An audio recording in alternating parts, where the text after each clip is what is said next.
Emotional Sobriety, January 1958. I think that many oldsters who have put our AA booze cure to severe but successful tests still find they often lack emotional sobriety.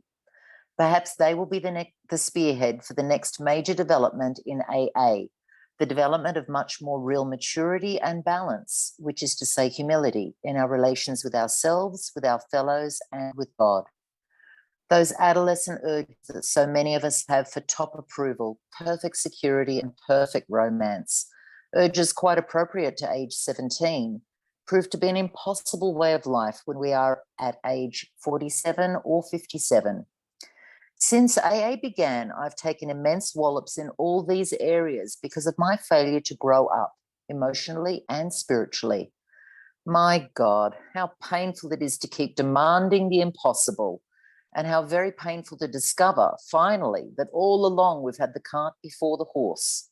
Then comes the final agony of seeing how awfully wrong we have been, but still finding ourselves unable to get off the emotional merry-go-round.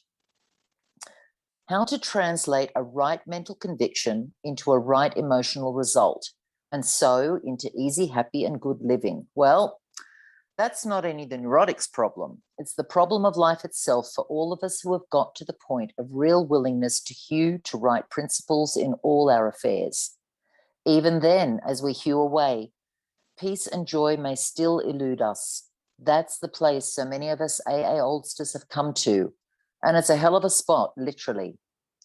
How shall our unconscious, from which so many of our fears, compulsions, and phony aspirations still stream, be brought into line with what we actually believe, know, and want?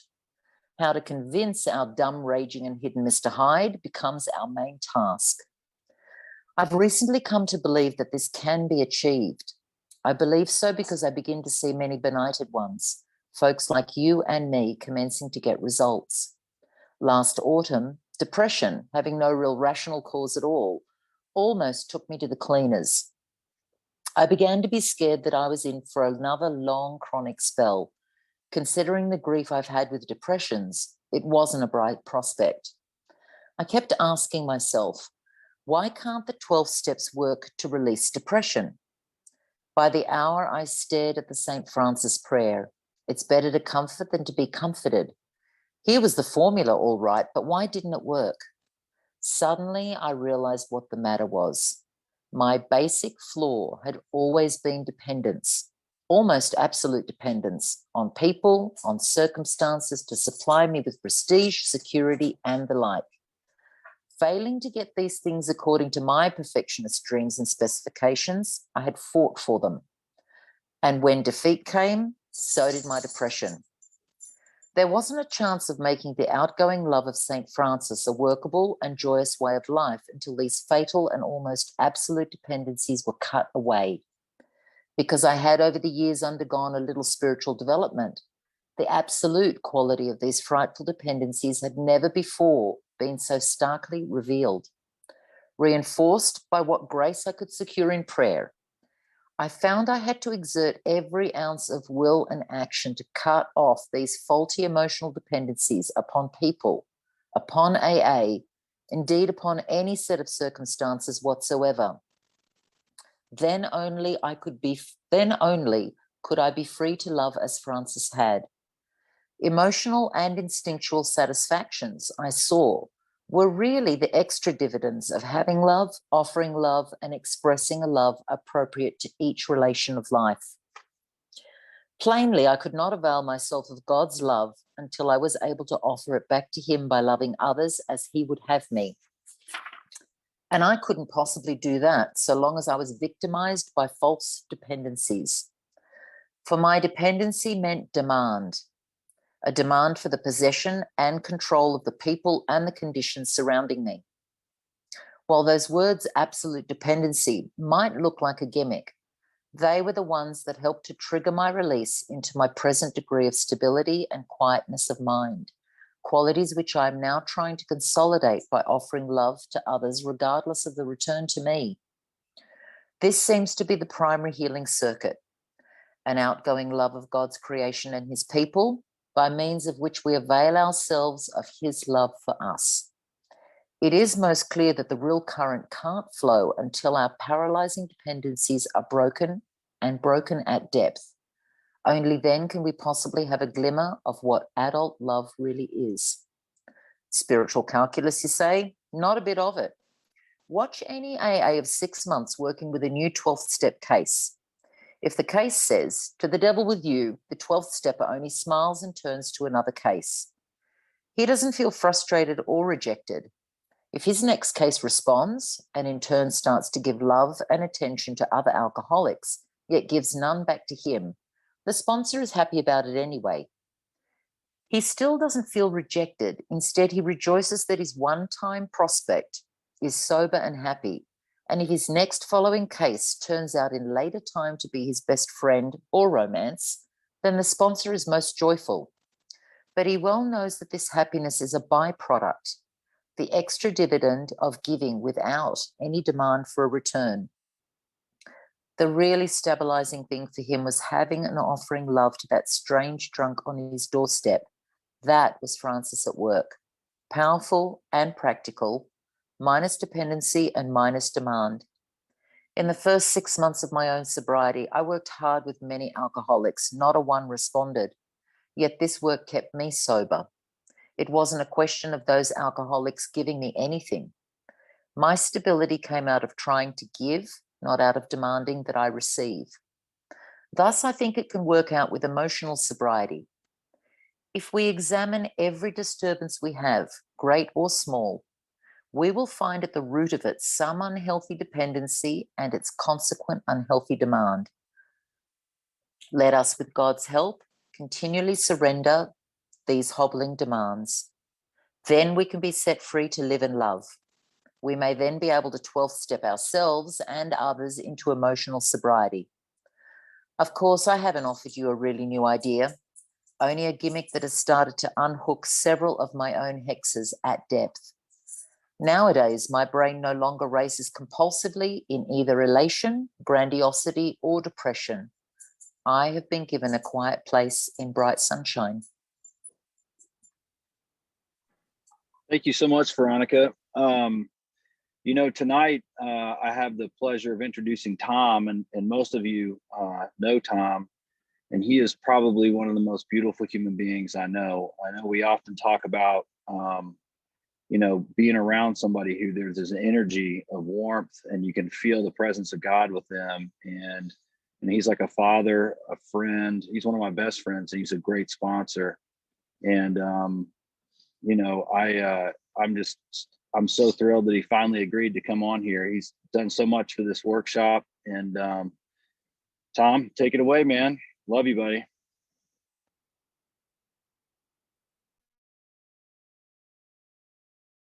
You're muted, Tom. Probably didn't need to say that anyway. I said, Sam, thank you. I'd like to meet that guy you're talking about. I don't know him. But at any rate, my name's Tom. I'm an alcoholic, and I'm sober by the grace of a loving God. And I'm grateful to be here. This is my favorite Zoom meeting of all the ones I've been on. And I think it's an important one. I think, I wanted to say this before I got started, that a bunch of us were at Fellowship the Spirit in Estes Park last week. And one of the dynamics going on there was people would run up to each other and say, "Oh, I know you from the emotional sobriety workshop," and it's so good to finally meet you, in person.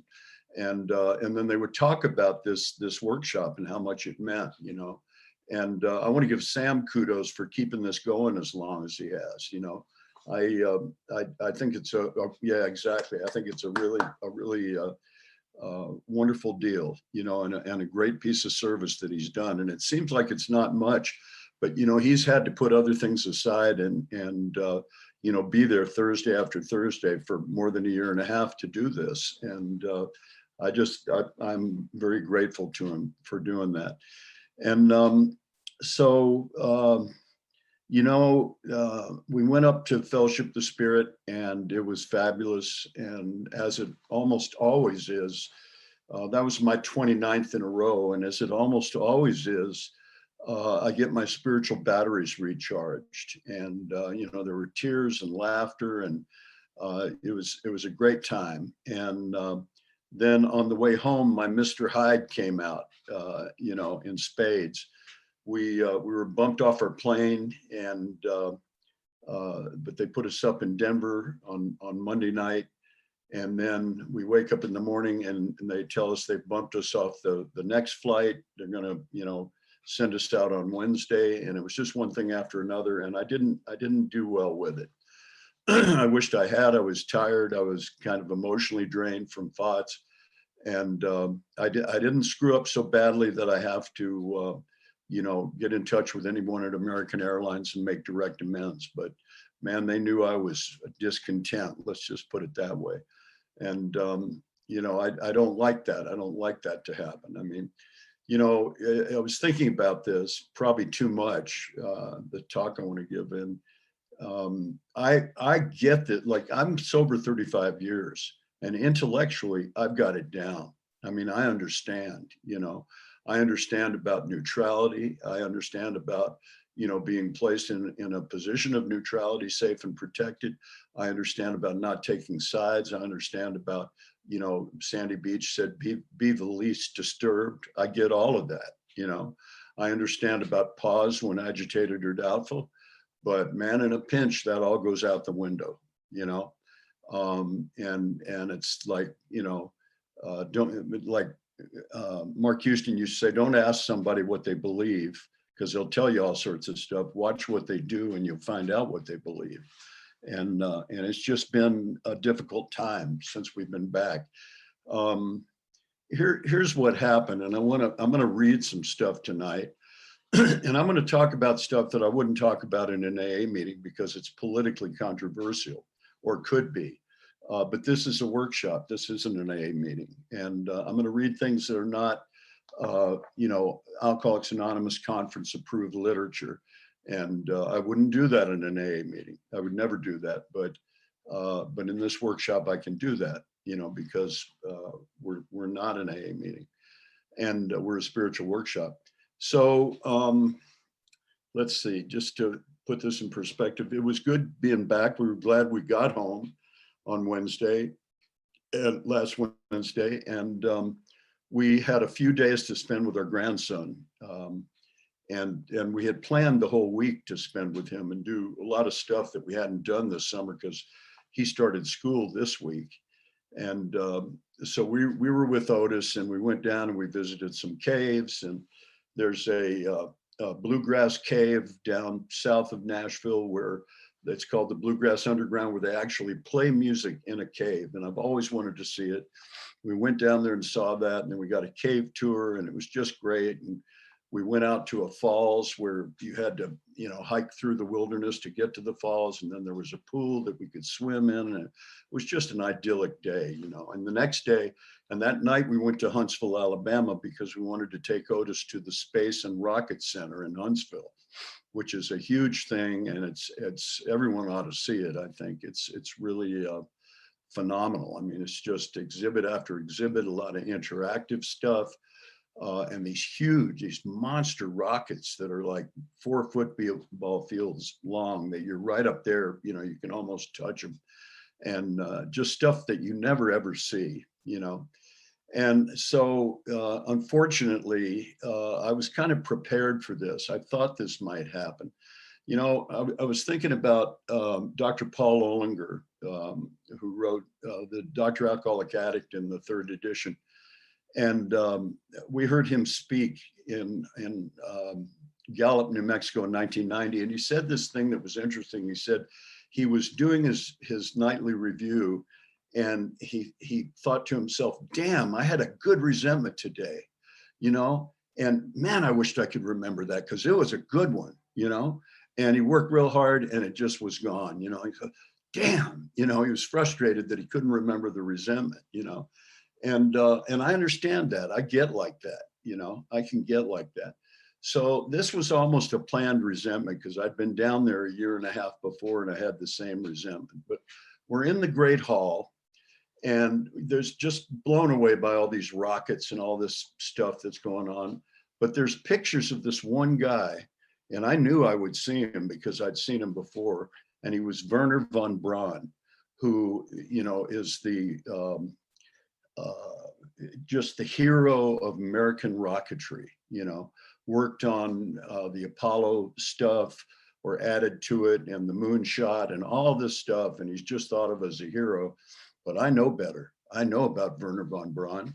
And I knew he had worked for the Nazis. I knew he had created the V2 rocket that caused the Blitz on London. And so all of a sudden, I'm just bristling, just looking at his picture. And Juanita's saying, oh, come on, you know, let's show Otis the rest of this. And I said, you show it to him. And I go and sit down and I Google von Braun, Wikipedia, to find out more about him. Well, it turned out he was a Nazi. He was a member of the SS. He did, in fact, create the V2 rocket, which killed thousands of Londoners and Britons. But not only that, the slave labor to make the V2 rockets, okay, killed more people died in the camps making those than the rockets themselves ever killed. And he was privy to all this. He'd been to the camps, he'd seen the torturing and the bodies piling up. And I'm going, this guy is no hero. This guy is a war criminal of the worst sort. And man, I started tweaking and I could not stop. I just couldn't stop. I talked to Juanita about it. I mean, at the end, I was going up to the guards there at the Space Center going, do you know about von Braun and what he did? And, you know, on and on like this. And, you know, he was a Nazi, you know, for God's sake, a war criminal, you know, and they're going, oh, no, you've got to understand it was wartime. The Russians would have gotten him if we didn't. And that pissed me off even worse. I mean, I was, you know, I could not stop it. I just could not stop it. And I know, you know, Don used to say this thing. He said, one of the wonderful things about America is we have chapels everywhere and we call them bathrooms. And, you know, you can go in and you can pause and you can take 3 minutes or 5 minutes or whatever you need, just get quiet and let that energy run. But was I going to do that? Oh, no, you know. And it just bothered me. It bothered me all the way home. I was talking to people in Nashville about it. I mean, it just, it had me, you know, it really did.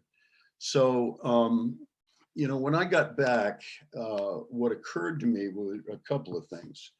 And I want to read a bunch of stuff to you, but page 61 in the book, it says, our actor is self-centered, egocentric, as people like to call it nowadays. He's like the retired businessman who lolls in the Florida sunshine in the winter, complaining of the sad state of the nation.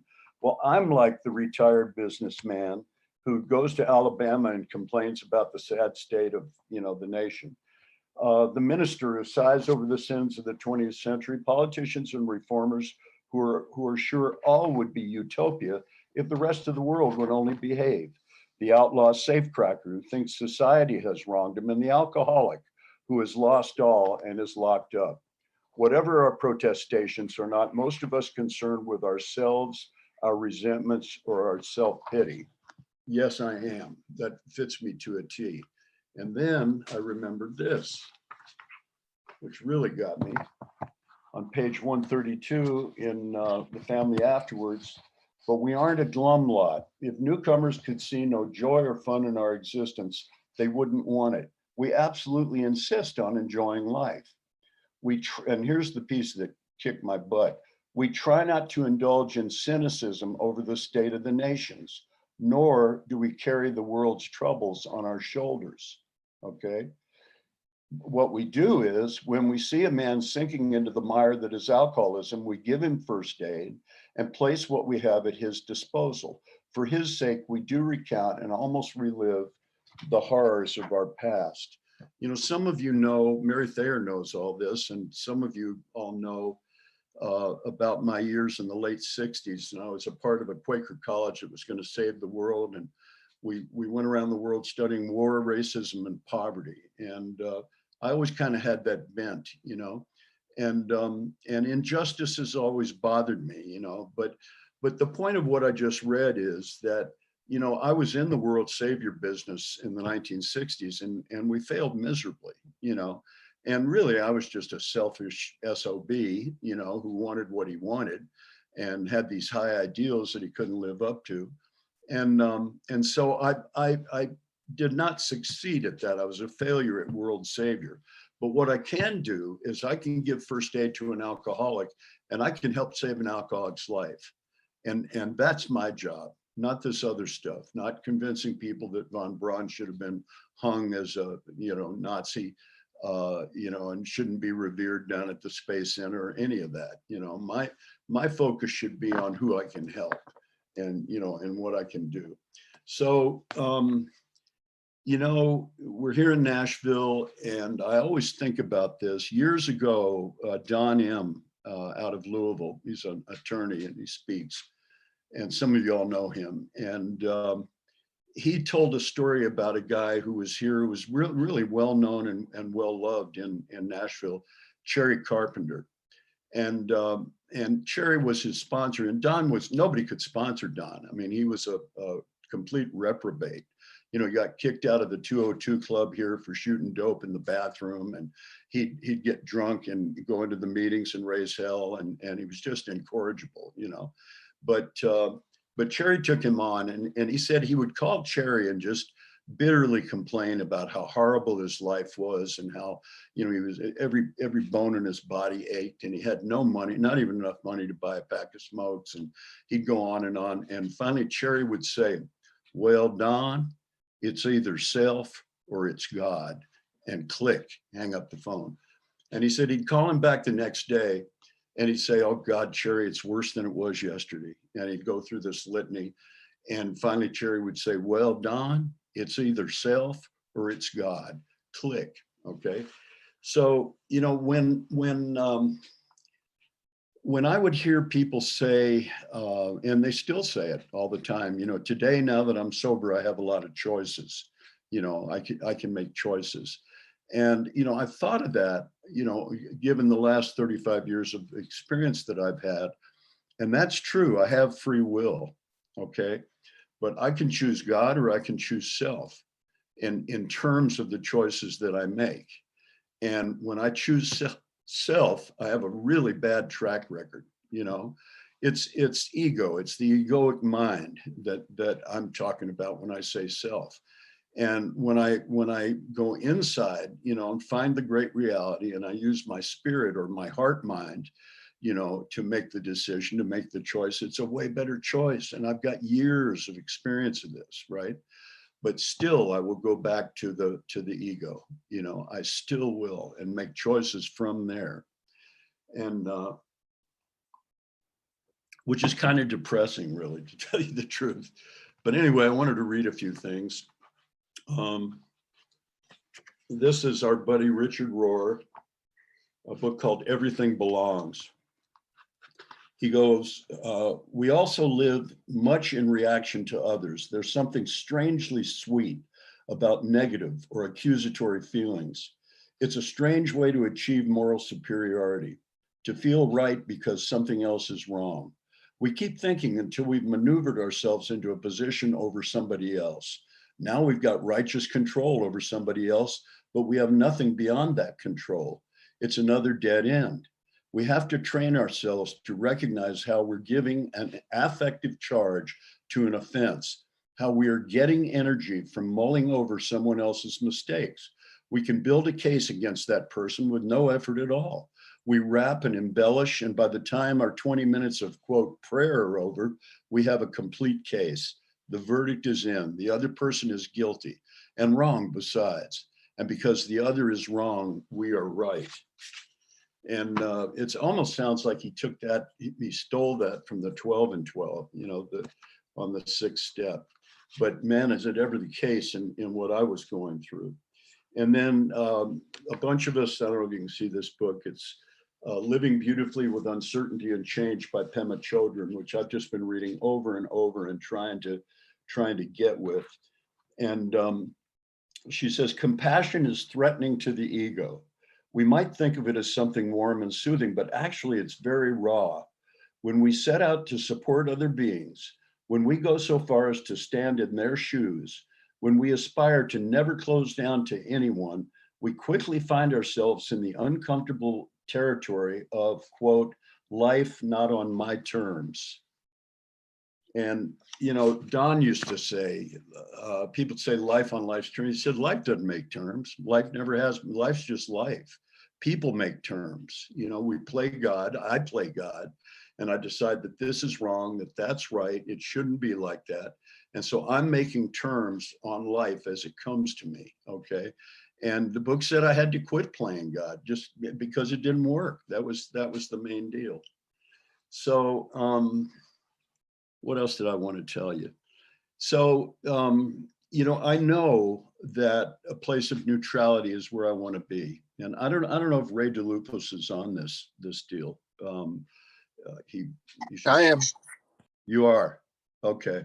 Well, you'll know this because you were there. So some years ago, I think it was 3 years ago, Ray and I went down to Albuquerque to listen to Richard Rohr give an hour talk. It was a preliminary thing to a men's initiation thing that they do in the springtime.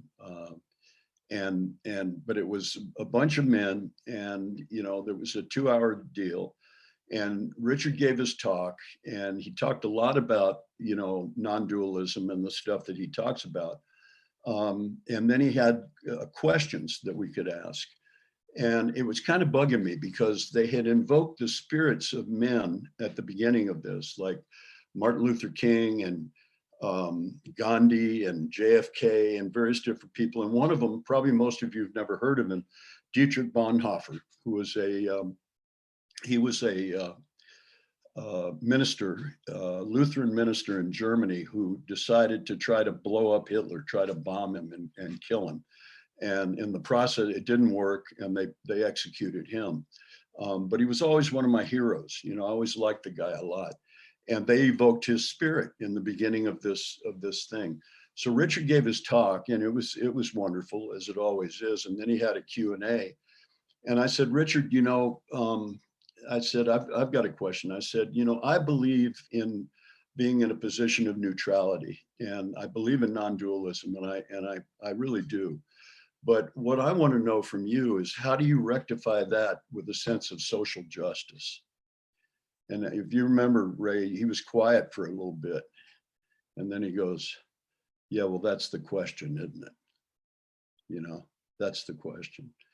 And, you know, I'm thinking of Martin Luther King, who said there can be no peace without justice, you know, and all of this is just, you know, running around in my head this week, and it's what I've been thinking about. You know, the ego is always there to. Well, I'll tell you one other thing because I've got more time, but I do want to hear from you all. That's why I kind of put all this out there.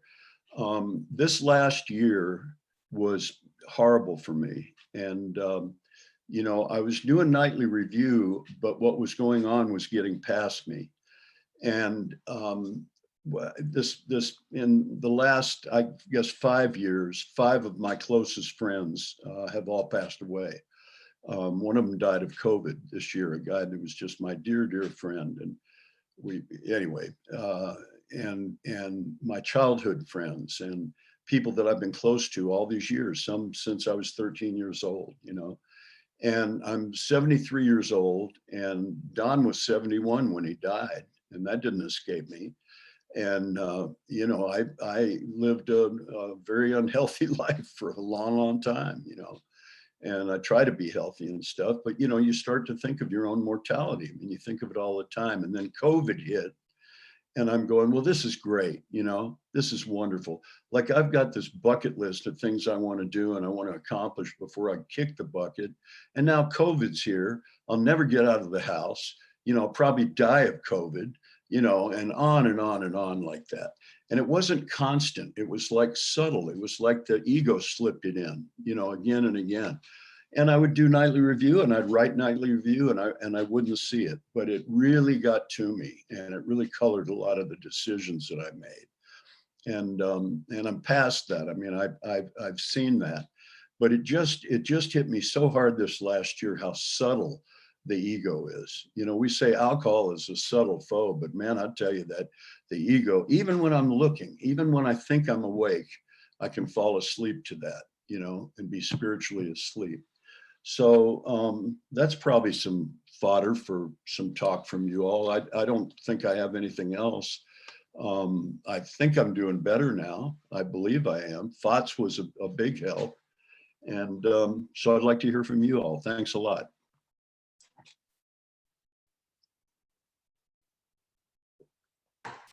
All right, thank you, Tom. Looks like Sam is out there walking the streets of Nashville. So,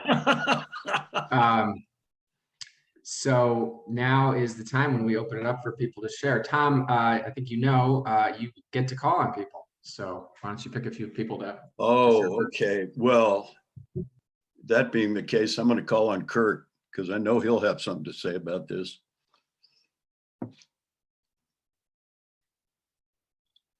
Hey, I really enjoyed listening to you, and I just got done talking for an hour and a half, so I'm going to listen tonight. But thanks, Tom. It was good seeing you at FOTS. Absolutely. Great seeing you, Kurt. Yeah. How about Clint Jones? Thank you. That was coming. You know, the first thing that popped into my mind when I heard you say my name was how I was following you all around Fellowship of the Spirit, trying to get my trying to get attention I deserve. And my I have, you know, I am constantly in a state of here lately. We just have a lot going on, and nobody is doing what they're supposed to do.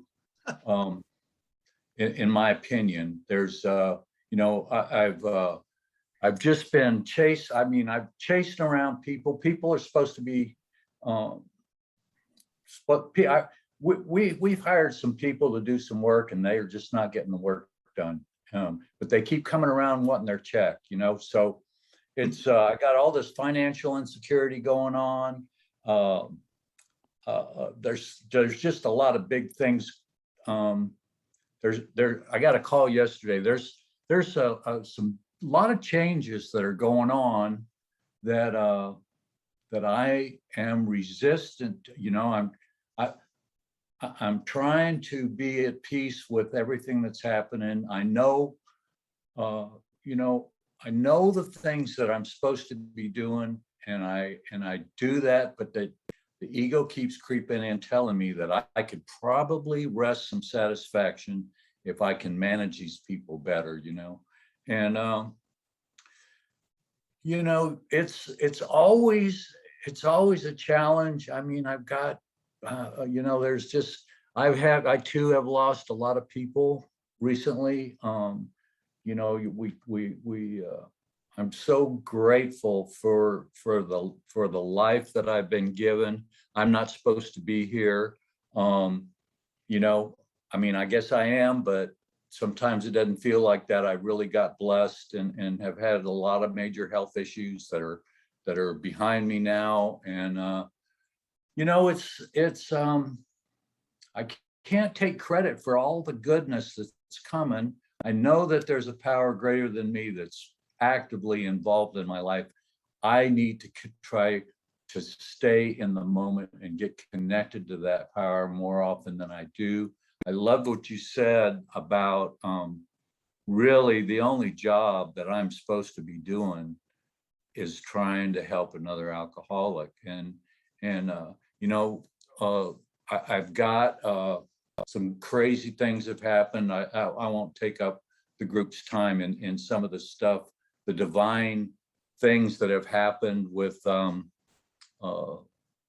well, I'll talk about one of them. I've had this sponsee that he's had a hard time staying sober, and he asked me to help him, and I was working with him. And about 9 months ago, he kind of you know, I sent him off to do those amends and you know, try to keep him active in 10 and 11, and all of a sudden you don't hear from him anymore. And just so happened that I got called. I mean, I literally went to a place to do something. It happened to be right next door to where he lives. And as he was backing out of the driveway, he saw me and pulled back in the driveway and came over and cried for an hour and a half because he's drinking again, you know? So I've been with him a couple days a week now, and just doing what I can do, but sometimes I don't think I'm doing enough. And the ego wants to tell me, so my ego's telling me, look at you, you don't have a message to carry because the people you're trying to carry it to are still drinking. It's a never-ending battle. I'm happy to be here. I'm happy to be sober. I love Fellowship of the Spirit. I too felt reconnected to the family, to the roots of what I believe in, and it's just a day, you know. It's just one day at a time. I'm not drinking one day at a time. If that's the only thing I came here for, I'd be miserable. That's not an issue. One day at a time. I have a daily. I'm powerless over alcohol, and there's no doubt in my mind about that. It's this daily reprieve from the unmanageability of my life that I still struggle with. That's what I work on. So good to be here. Thank you, Tom, for calling on me.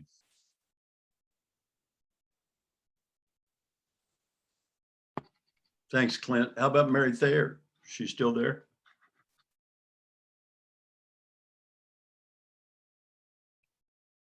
I don't hear her.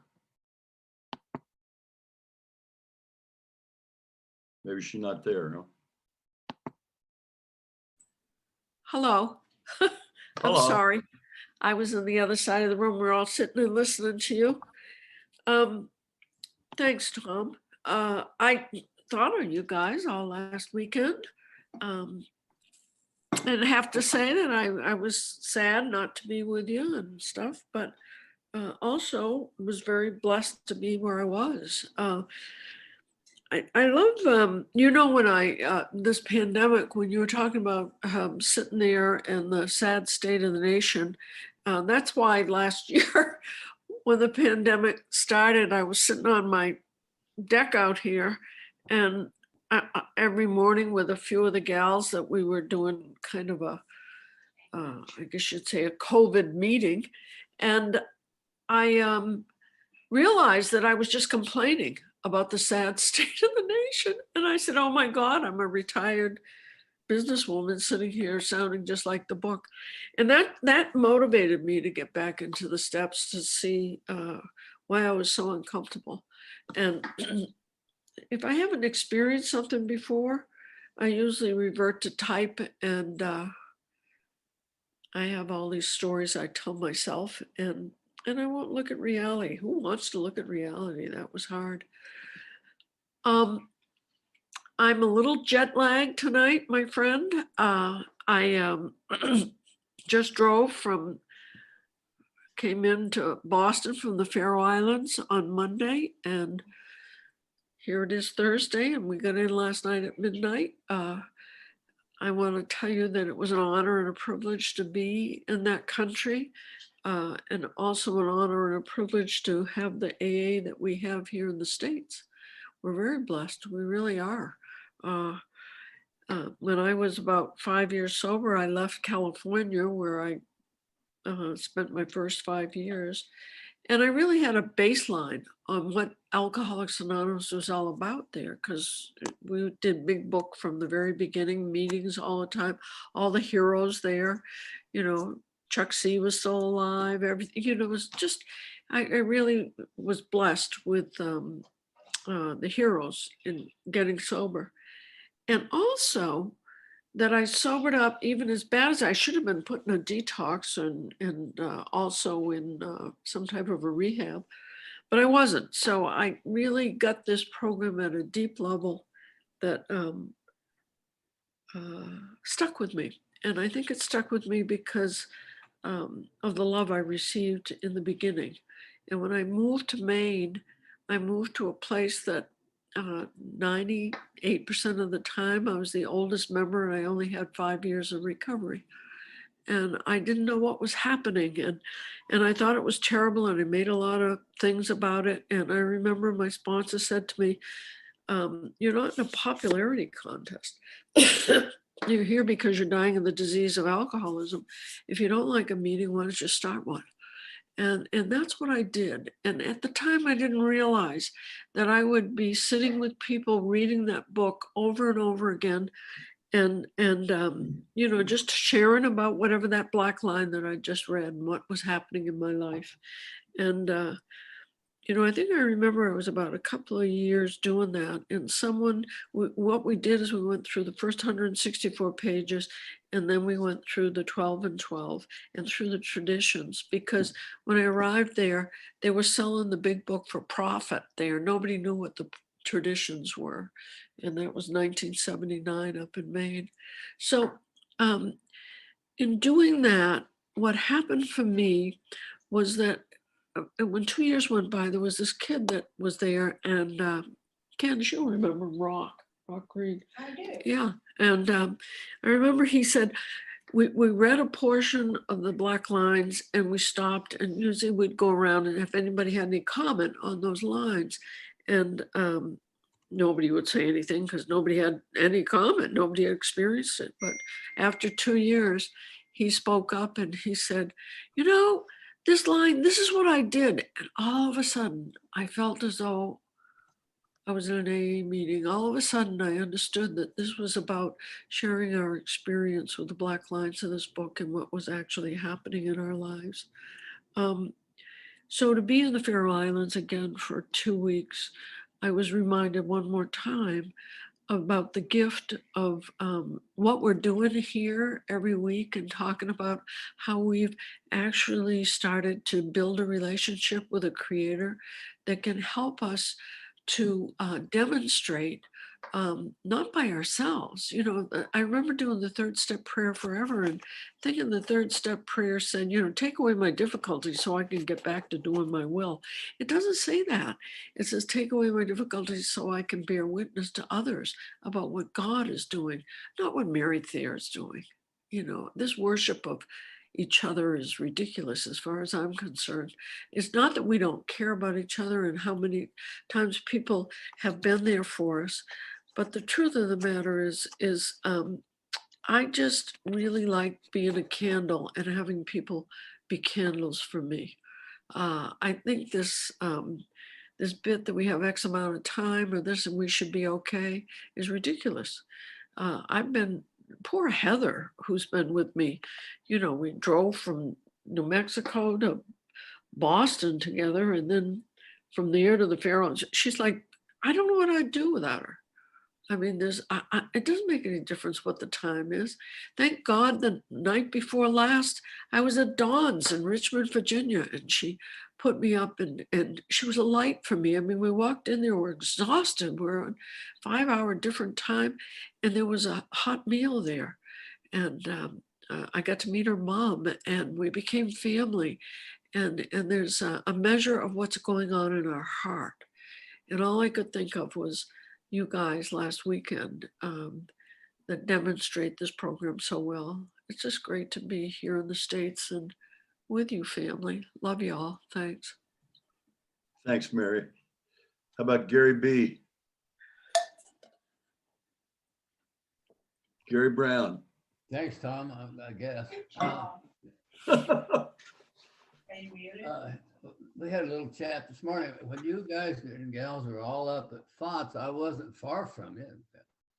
I was had not really thought about FOTS being up there. It's very difficult for Julie and I to go up there and do that anyway, because we don't get around well and are old and tired most of the time, seems like. But I did have some opportunities to think about some of the events that you guys are going to be doing up there. I had taken a invitation. We had, as a kid in high school, there was a bunch of us that ran around together. We weren't a gang or anything like that, but there were times we would call ourselves the Dirty 10. And we'd go out and drive 30-40 miles to drink 3-2 beer and see how many times we had to go to the bathroom and this guy got into all kinds of stuff, but we always remained friends and kind of stayed in touch. And so we put together a little reunion of the four of us and our wives and that, because we're, in our case, Julie and I were together back then in high school when we were doing that. And so we would be in Fort Collins and you guys are up there, and it would cross my mind at times, but we were doing so many things. So we did things we thought were important to us as a kid. We were only 50 miles from my hometown in Cheyenne, Wyoming, and the last full week of July in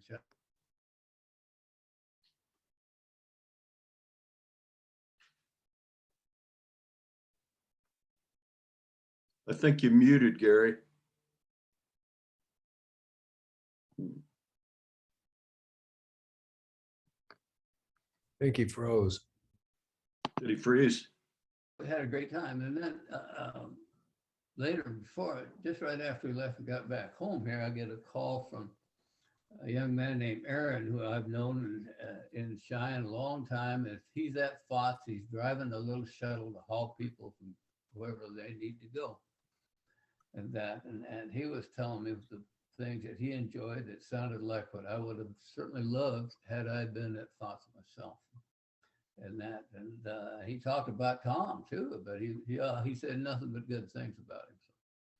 So that was the kind of part of it. But glad to know that Mary Thayer is back in town. I happen to think, Mary, while you were talking, years and years ago, Clancy showed up here in Indianapolis to speak at something. He got there, and he was visibly tired. And he said, I'm sorry. And he didn't quite have the animation you'd seen. He says, but I just got back from Iceland. Apparently he was doing an AA event in Iceland. He said it's 2,000 miles beyond any length, and I'm tired. So, but anyway, I'm glad to be here and glad to see my friends here on that. And thanks for calling on me, Tom. Absolutely. Amy Kay, is she still there?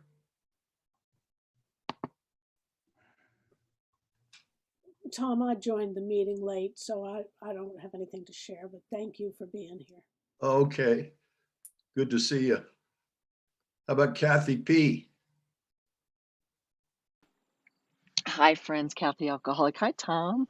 Thank you for what you had to share. I appreciated that. It was good seeing those that I saw at FOTS. What a wonderful experience again to be there and to be among us in Estes Park. And wow, that was like being plugged back into the Great Mother, right?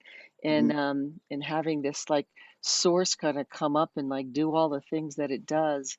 I really appreciated what you had to say. And you know, what did I hear recently at a conference? Life gets lifey. And, still the alcoholic in me pushes back on that. And it's like, no, no, no. And many of you heard this story, so I won't belabor it. But, my life changed in December. And it always changes, but it changed in a significant way.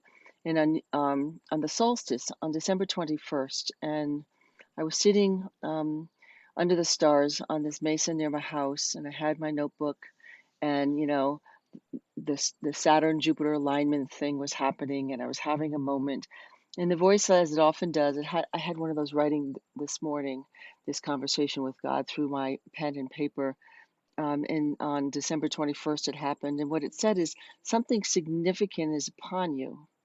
And you're going to need the energy to get through it. And there are lots of other things to say about that. And I've had many, as we all have had, spiritual awakenings, and they often come in what looks like the worst day. And Tom was one of the significant people through my car accident who sort of saw me through a lot of that and offered his wisdom when it felt the most dire that it could be. And one of the things that still sticks in my mind is the idea when we had a conversation at FOTS, whatever year it was. I lost 4 years of memory, so the only reason I know anything is I took lots of notes. And you listened to what I had to say, and you paused and you said, what's happening? And I was like, no, I don't. He says, you're right in the middle of a spiritual experience of perseverance. And what I experienced this time, for the first time ever, is being fully conscious that I'm in a significant moment in my life, and there's no fear. And I swear to God, I'm not lying about that. There's no fear, maybe a teeny bit, but what there really is the awe of it all. I think at this point in time, I'm old enough to not give a shit. So I turned 65. I'm about to see 66. I'm at the age of I don't give a shit. And there's a lot to go with the age of I don't give a shit, because the age of I don't give a shit means that it opens up some more doors. And so this morning, the writing that I did was profound. And it says, so now I'm 8 months into this, almost 8 months into this profound experience that I was warned was going to happen, and it's happening. And I'm watching with an open heart, and I'm watching with an open mind. In fact, I'm trying to not have much of a mind about it. And every little step of the way, the thing that I needed, and I found somebody at FOTS to help guide me through some things I needed to be guided through. And it always just keeps coming, and it keeps coming. And one of the things that it said this morning in my writing is, I am the only one that has ever stood in my way. Wow. I mean, I got here because of me. Well, that's actually the good news. Actually, Joe Hawk talks about that. If I were here because of somebody else, it'd be really messed up. But I got here because of me. So what I have been spending the last 30 years of my sobriety is trying to get out of my own way. And I was giving such a profound message on the winter solstice in, Louisville, Colorado, under the stars, with my notebook and God, and being given very specific direction. And then I got another really big specific shot this morning, like huge. Like I was sitting here rereading some of the things that were, I could tell like who's writing because it's really sloppy and fast. And so I'm having another deep moment, and the moment looks like I can hardly wait to see what comes next. So without going into too much detail, because it just gets boring after a time, everything that needed to happen next is right here. And what I know is then the next thing will happen, and then the next thing will happen. And so I feel joyed in my heart. I feel at peace with where I am. I went through this big experience at the beginning of the year without suffering. I didn't suffer. And I didn't know that you could have a big experience that felt sad and felt difficult and not suffer. You just simply had an emotion. It's only an emotion. Think about it. It's only an emotion. Emotion is energy, and motion, just feel it, move it on. Don't tighten down on it. For God's sakes, every time I've ever tightened down on the power that has been coming through me, I literally have gone in the wrong direction. And that's why Tommy was so helpful, because in 1999, June 13th, I was going to die. And it was through everybody's guidance that I didn't kill myself that day. I shouldn't be here. We all shouldn't be here at some point or another. So I'll shut up now. Thank you for calling on me. And I can't believe that I am, at this point in my life, fully conscious of the woman I had once been, and hard to imagine that I was once her. But I have notes. I take a lot of notes. And so thank you all. Love you. Thank you for calling on me, Tom. Thanks, Kathy. How about Yost? Hey, Tom, I think we got some raised hands.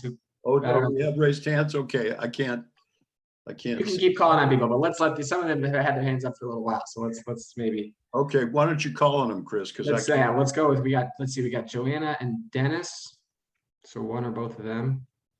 Okay, this is Joanna. I'm an alcoholic in recovery. I look like a little dog, but I'm not a dog.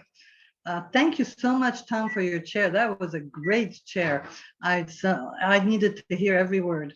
And I will say that I probably expressed some of the things that you said in a slightly different language, but it's only language, it's just words.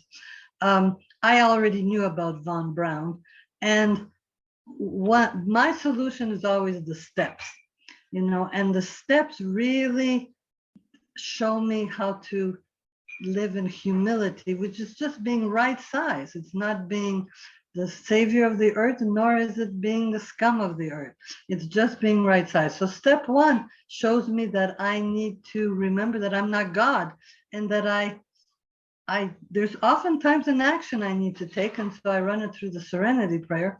But the result of that action is never up to me. It's up to something bigger than me, which I call my higher power, and I do not call God. Sorry, guys.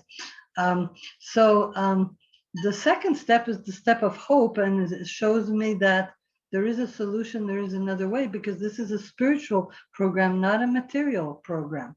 Step three, I have to practice not knowing, trusting, and surrendering.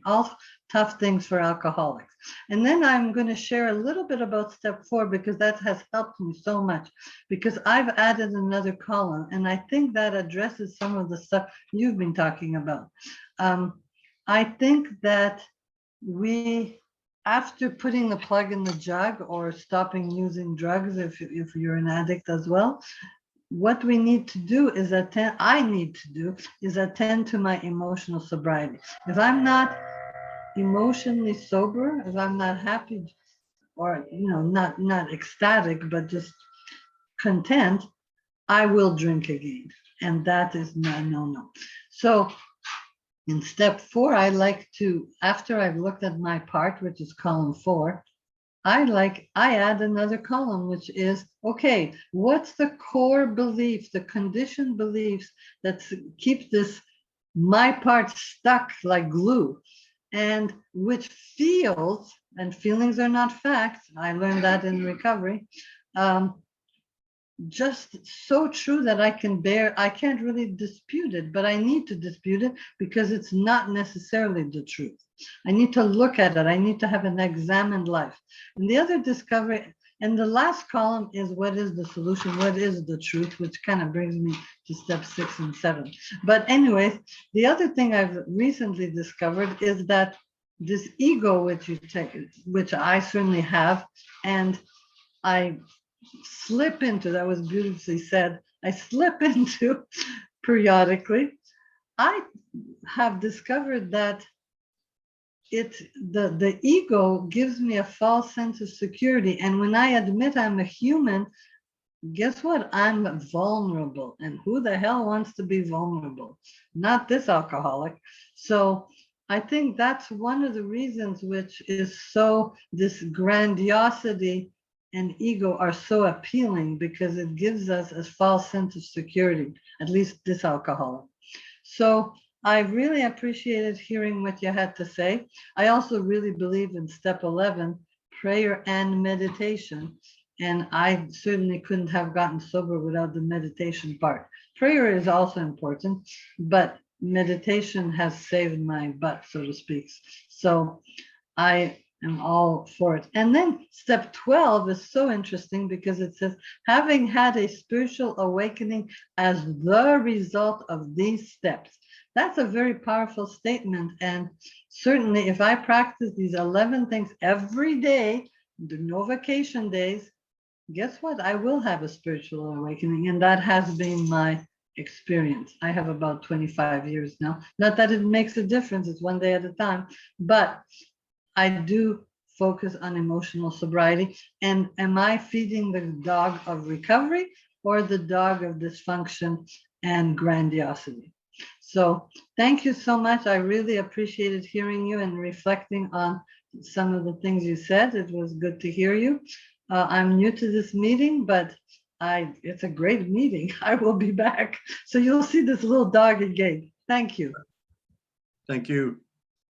Let's see, we got Sam has his hand up, but I think he's at a concert, so we better let him share before the music starts.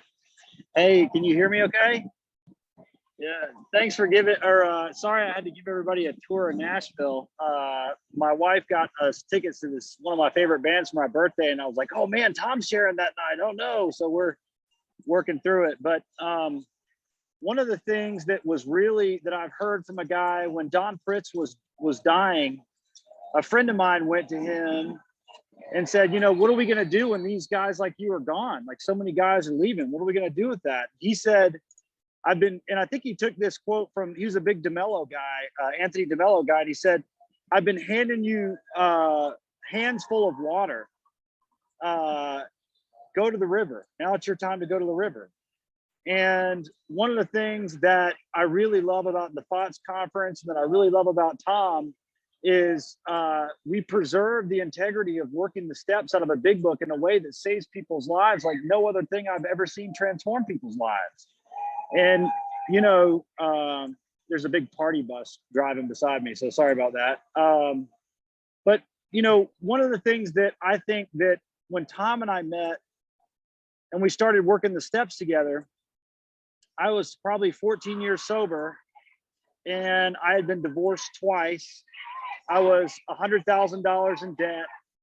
I was really sober. I spoke at a lot of places, did a lot of stuff, but you know, this carried over this stuff from this divorce and all these things.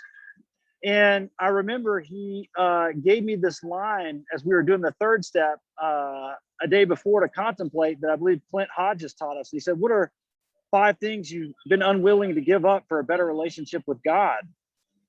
And I'm telling you, when we need to be and need to have spiritual teachers and guys like Tom who can hold, or I need somebody who can hold my hand with the really big dependencies in life that I'm leaning on for money, approval, relationships, all this stuff, and finally put that stuff on the altar. And, you know, I don't know if that's making any sense. I know there's a lot of noise around here, but the important thing was that as soon as I had him, as soon as I built that trust in that relationship, he held my hand through letting go of a lot of those dependencies. You know, sometimes you need somebody to say, "Hey man, it's going to be okay if you let this go.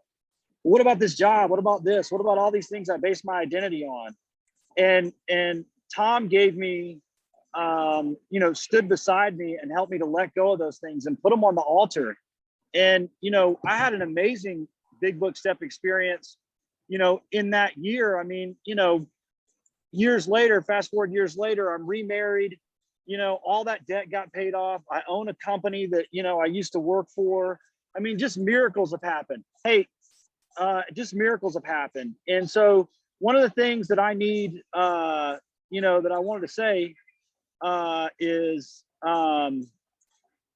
one of the things I wanted to say is all over the world, there are men and women who are properly armed with the facts about themselves that take the time to become practitioners of the step work. And Tom's one of those guys who, no matter what meeting you go to, no matter what time of night, if he's there, he's the last guy to leave. He's in the corner talking to some guy about how he can make all his amends. He's going over there talking to somebody who, you know, is stuck in the step work and showing them how to go through that and what the big book says to do that. And you know, to me, it's just, I strive to be someone like that. And he's a true hero to me. And I really just love you a lot. Sorry about all the noise, and sorry I had to do it this way, but I really appreciate you and love you. And also I'd love to hear, if you have time, a couple more of some of your best experiences with Don, or some of the time you spent with him. Thank you. Well, thanks, Sam. My butt's a little sore from all the smoke, but thank you very much. Can I call on people now, Chris? Or you got more hands? We got one more hand. Well, let's see. We Okay. got Lee and Jennifer. So either Lee or Jennifer or both. Hi, it's Jennifer, alcoholic. I'll try to be quick. I just had to chime in, Tom, because, you know, getting a resentment, I mean, I've just considered myself such a hot tamale for so long. I mean, I'm like, oh, well, you got a resentment. So, you know, obviously I'm grateful for the work that I can do to look at that. But, you know, I can't look at you or see Juanita. And I don't know if you have any idea how much I light up when I see you guys, because when I came in, you guys were 8 years sober, and I was hearing all this new AA and all these different voices and ways of doing stuff. And that was back when Jeannie Rigaud was here, and Jim, who did the tree service guy, and all these different voices who had been in AA for a long time. And I heard you talk one time, and I was chairing a meeting. I was 2 months sober, and I was chairing this meeting over at that little church. And I heard you talk, and there was something different about you. And I'm like, damn, that was great. And so I invited you. I don't know if you remember this, but I invited you to speak. And shortly after that, I got to meet Juanita. And Juanita shared in a meeting when I was still really new in sobriety. And she blew my mind. She threw away so many misconceptions for me. The both of you have done that. And you affected my sobriety and influenced it so much, as well as a ton of other people here in Santa Fe. I mean, it's like we were all your little groupies driving into Suzuki to hear what, you know, you were presenting, the way you were presenting the steps. So, you know, I have such gratitude for you and Juanita. And because of you guys, I have been up to FOTS numerous times and got to hear Joe Hawk and Mark Houston and Don Pritz and got to meet those guys. And, if I wasn't following you around the way I was and still am, I wouldn't have known. So my heart goes out to you. I'm sorry that you lost those friends this year. Breaks my heart. I always think it's kind of fun when you're back in Santa Fe, and I'm just delighted Mary Thayer's back. Hi, Mary, and hi, Heather. So glad you're back. And so, that's really it. I guess in terms of hardship, I felt like the first 20 years of my sobriety were about to kill me. I was like trying to raise kids with people I didn't get along with, and I was losing the battle badly. And all I can say is I have come to believe that some power, I don't know, there's something magical going on. That's all I know. I mean, I've had a lot of things restored and I didn't do it. I don't know. I just keep showing up. I just keep saying, I love the first step prayer. I love help me to let go of wanting to think, help me to let go of wanting to figure things out, help me to let go of wanting to know what to do. I mean, those first step questions, kind of guide me through a lot. And then just praying 86, I think it is, God direct my thinking for the day. I mean, I just rely on a lot of that stuff each day because I am a hot tamale, and I don't want to make up, my hot tamale is somebody else's problem. So just lots of love to you and Juanita, and of course to you, Mary Thayer and Heather and all of you. Thank you. Thank you, Jennifer. Thanks. How about Kimberly M. from the back room?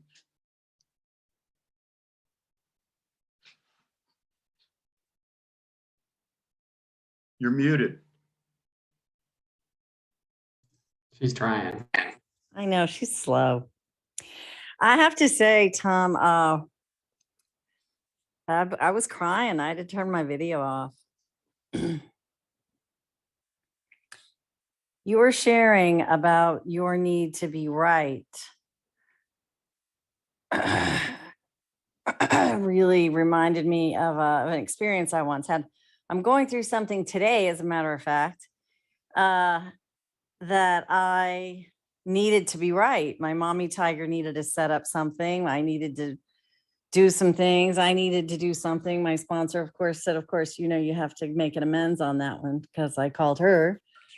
Because when I did my 10th step on it last night, I was like, God, I was such a jerk. And now I have to call and apologize and make an amends, which I did, and did not go well. And then had to call my sponsor this morning and say, so what do you think? And my sponsor has nice chunk of sobriety, so it's always good. And then of course I sit with Corey, who, always gets to remind me, Sam or Corey, or really Corey, to tell me, oh yeah.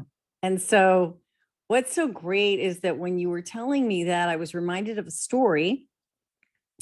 Once I was at SeaWorld and I was sitting there eating this hot dog, and I've shared this story at the back room a few times.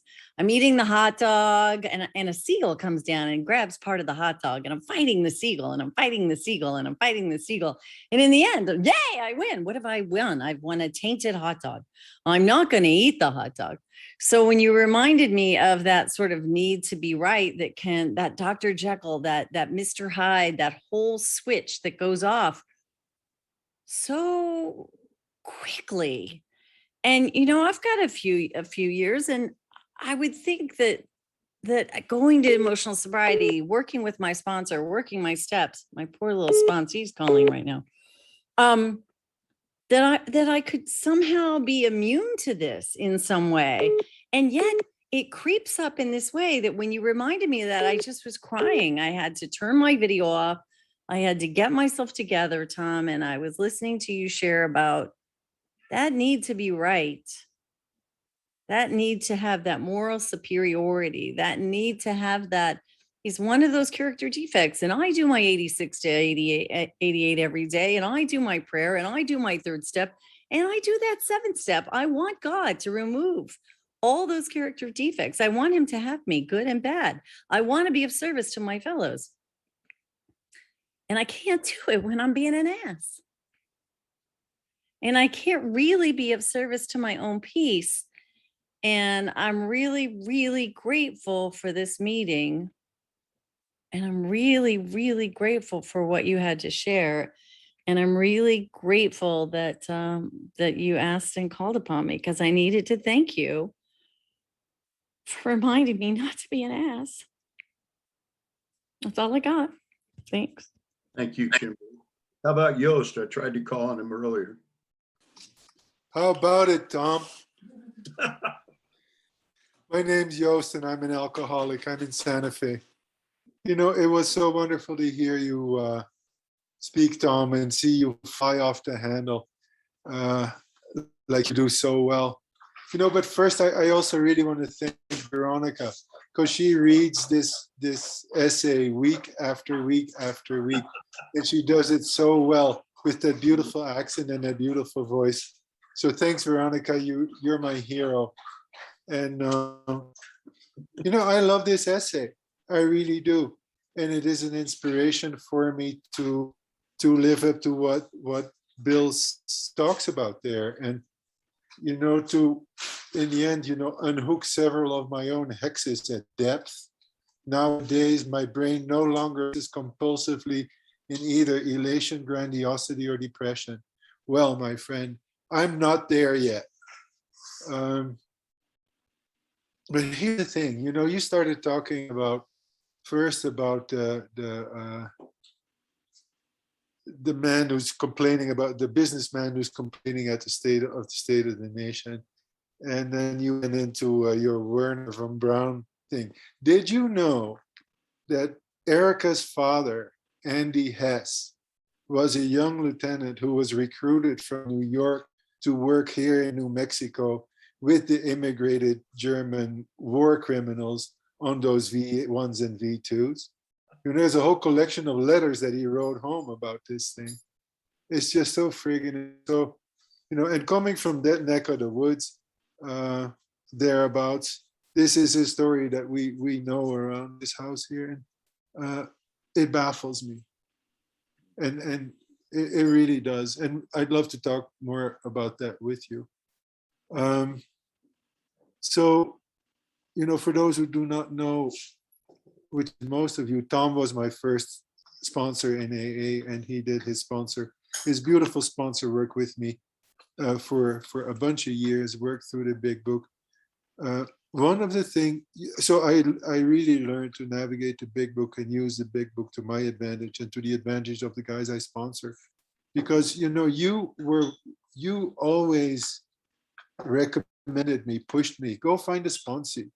If it pleases you, send me a sponsee. And he did. And I sponsor a bunch of guys, some successfully, some absolutely unsuccessfully. I've done that third step prayer on my knees in many different places. Arroyos, storage units, you name it, I've done it. And I still do it.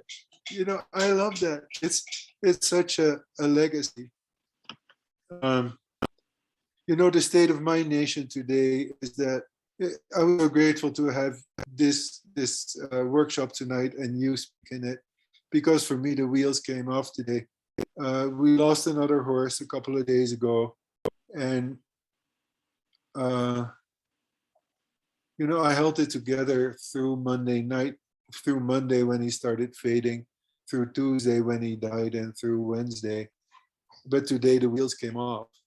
And and it's so quickly, you know, what Bill talks about in his essay, how I then slip into sadness, into depression, into complaints, into, you know, the state of the nation and all that sort of stuff, where really the bottom line is, I love what you said, that quote from Don Pritz, life is just life.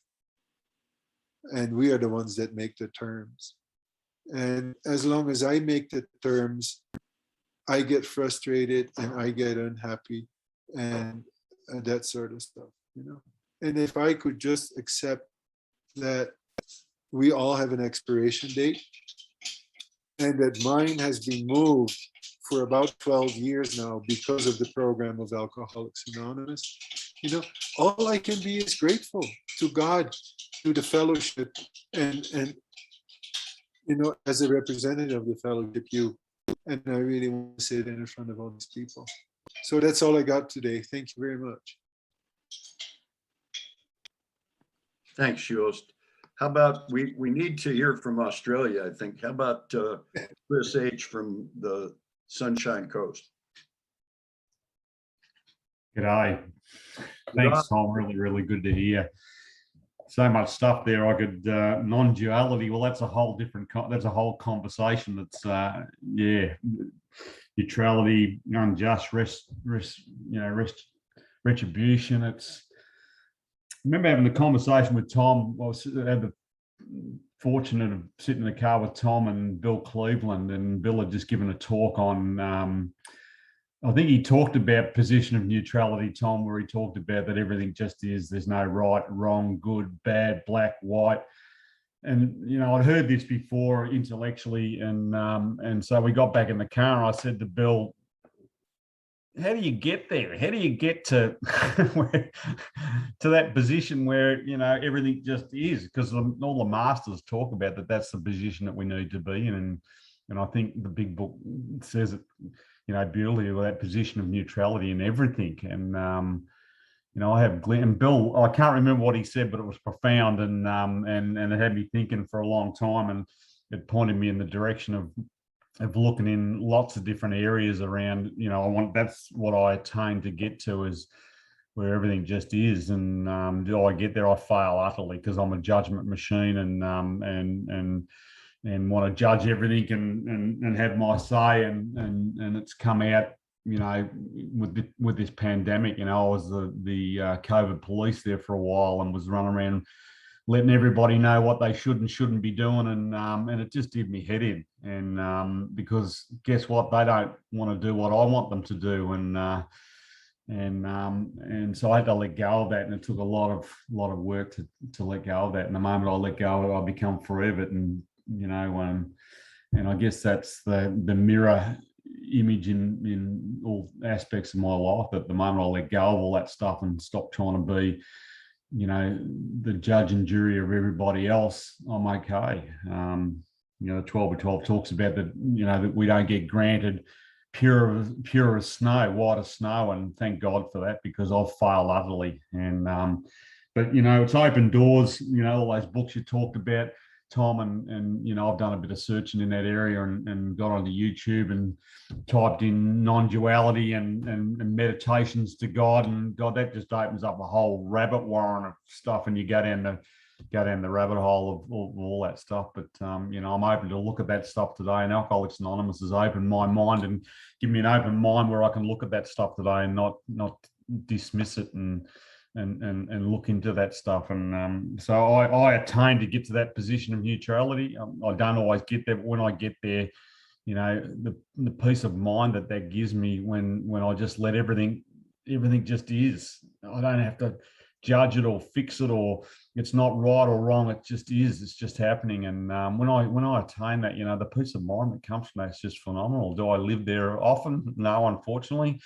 And another thing you said, Tom, which I really miss because we've been locked down with COVID, is those getting away to those weekends where I do get to recharge those batteries, and I do get to fire me up spiritually, and I do get to meet with other people that are on the same path, which that interconnected us through that non-duality is that I get fired up by other people, and so I really miss that. So hopefully we get over this soon, and yeah, we get to come across to see you guys and get to go to some of that stuff. So thanks, Tom. Thanks, Chris. I'm going to tell a quick Chris H. story. You missed this. I told this in Sydney, but Chris and Mandy came to visit us, and so I do a little. I take people to Santuario, and I take them different places. And one of my favorite places, and I think it's a sacred place, is the Vietnam Veterans Memorial in Angel Fire. And we went up there, and if there's a visitor center and there's a chapel, and I'm not going to waste time describing the whole thing, but the visitor center has a lot of different stuff in it. And Chris was over in a corner, and I looked over, and he was weeping. And I said, man, are you okay? And he said, yeah, I've been reading about all the Australians that died in Vietnam. And I had no idea. I had no idea that they fought our war, you know, that they fought for us. And in Sydney, I got to thank the Australians for their sacrifice. Anyway, it just came back to me. I guess I'm a little raw tonight too, but thanks, Chris. Thanks so much. How about Dawn? Hi, Tom. Thank you so much. I was just Googling this angel fire. I'll expect that I'll visit that one day because of you. I was thinking about this whole idea of non-neutrality and neutrality and non-dualism and how to be in that. And he said, how do you get there? And just to piggyback on that, because it's such a good question, how do you get there? I mean, it's such a challenging spot to, you know, you started to say at one point, the ego is always there. And then you moved on to the next topic. And I finished the sentence for myself to decide what is right and wrong and to take me hostage, because the true me doesn't have right or wrong. It just is, and it is in neutrality. So I thought that was interesting. But the only way that I can be in neutrality is to have a God that I understand to be present for me. Otherwise, the world is just, you know, without help, it's too much for me. I cannot navigate the world without that.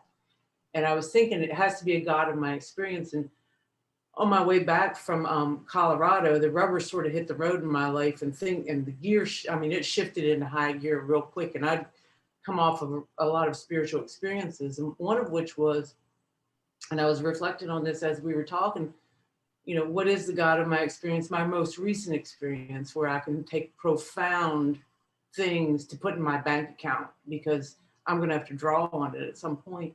And I'd woken up, I was in Denver, and some of y'all know I travel around in a van. I woke up in my van in Denver, and I walked, and then it was time for me to do something else. And I didn't have a plan, which my sponsor tends to think is the best way to live. I question it often, but I didn't have a plan for the day. And something said, go to the Clifford Still Museum. And I looked at the calendar, and it was Sunday. I was like, it's probably not even open. It was like 9:30 in the morning. Well, just go to the Clifford Still Museum, and trying to follow that voice that's communicating with me if I can listen. And I went down to the Clifford Still Museum, and not only was it open, it was 5 minutes till time for it to open. I walked into the museum, and the guys, I went to get out my wallet to pay. He said, oh, today's free. And I thought, of course it is. Of course today's free. Because I could feel that I was having that, you know, quiet place in the sunshine. I could feel it happening in that moment. I was like, yep, I'm right where I'm supposed to be. God is showing me right what to do next. And I turned the corner, and I didn't follow the typical route. And I walked up the steps and went in an opposite direction from everybody else. Walked into the room, sat in front of a painting, and I was moved to tears. And I wept in front of that painting for 20 minutes. And I knew that God had shown up to say, Dawn, I'm here, and I'm here for you. And as you were talking, you know, I was thinking last night, and Jennifer put in the chat about the first step questions. And again, the rubber hit the road in my life, and I'm in a new experience that I don't have a lot of footing for or understanding of. So as Mary Thayer talked about, you know, I have to be wary of reverting to type. And my type is get it done now, get it done right, so that everything's okay. And that is not the story of neutrality.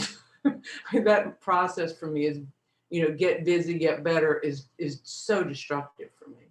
And the last one of the thing is, God, please help me on being disappointed in myself right now. And last night when I was doing my nightly review, instead of, you know, picking about all the things that I had done wrong, I really said, God, I think we did an okay day today, considering the gravity of the situation. And it didn't go perfectly. I don't even know if it went well. I have no idea. What I know is that I went to sleep, laid my head on the pillow, and was able to sleep in a situation that is challenging, really challenging for me right now. And I know I flub-dubbed some of it because I don't have the experience to walk through it flawlessly, which is what I want in my life. but I actually constructively reviewed my day to say it wasn't perfect, but it was certainly better than it would have been 6 months ago if I'd have run into the same circumstance. And I loved, and that for me is neutrality, is it doesn't have to be perfect. It doesn't have to be right. It doesn't have to be wrong. And, you know, the ego is always there to sabotage me with my own thinking, to make me feel like I need to escape my own reality.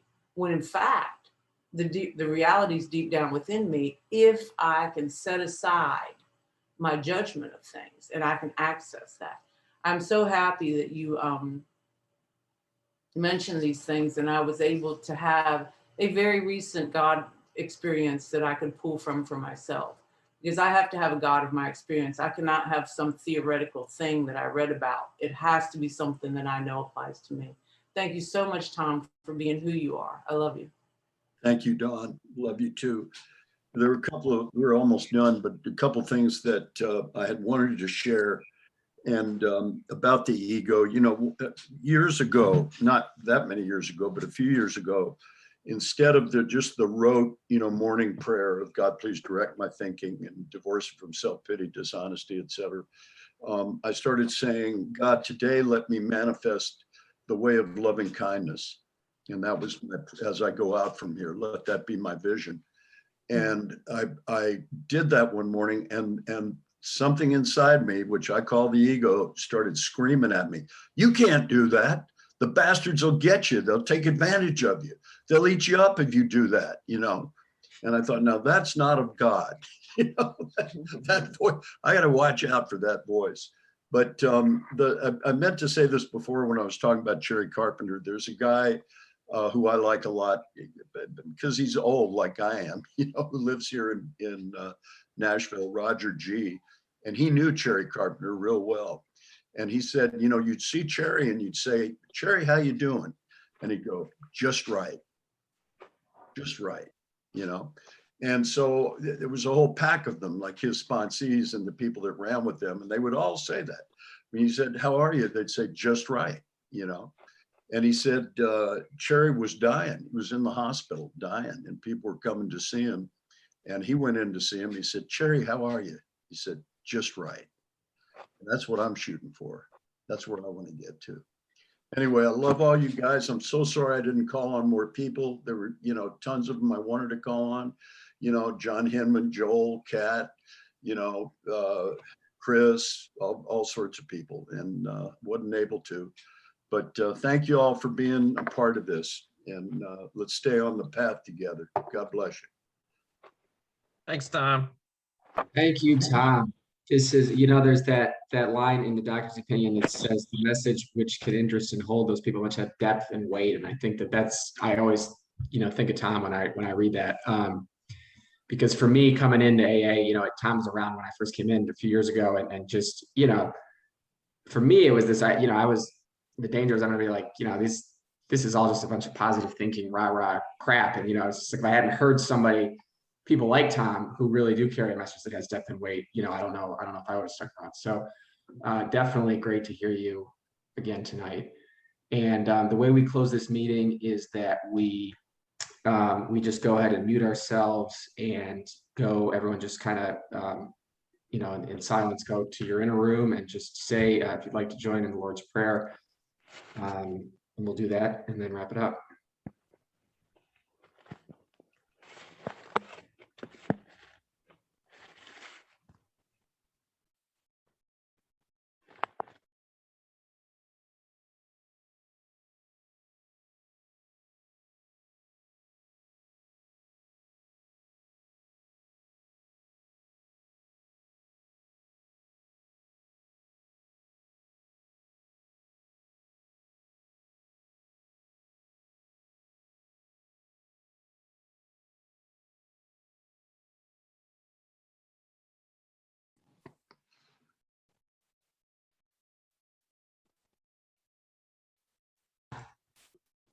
All right. Thanks again, Tom. Thanks, Thanks Chris. so much. Thanks, Tom. Thanks. Fabulous to hear Thanks, you. Tom. Thank you. Thank you. God Oh, bless. Maxine, I didn't see you. I'd have called on you. Thank you. Thank you, Tom. Thanks, Tom. Thanks, Tom. Thanks so much, Tom. Bye. Bye, Thanks, Tom. Thank you. Thanks, Tom. Thanks, Tom. Thank you, Tom.